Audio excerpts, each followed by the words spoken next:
Welcome to the Movement Library, where we've compiled mobility, strength, and corrective exercises so that you can move like you mean it. Hey, what's up guys? Today we are demonstrating the foot grinder.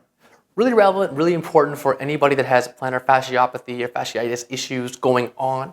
But also, just losing at the bottom of the foot can be super helpful for people stuck in cluggy shoes all day long, which is unfortunately most of us. So to do this, what you're gonna do is grab yourself a lacrosse ball or water bottle, foam roller, or something that's gonna give you some purchase.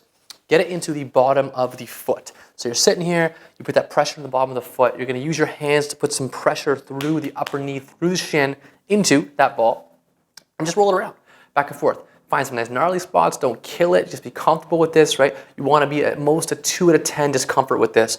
Once you find a good spot, what I'd like you to do is put some pressure through, so through your hands into it, and then wiggle your toes up and down. So here, you're gonna put those toes down and up and down and up, and make sure you get some good release into these areas of the foot. Spend about 2 minutes working on this. It should be, like I said, comfortable, okay? If you guys have any questions, let us know. Subscribe to the channel, and of course, move like you mean it. Thanks a lot.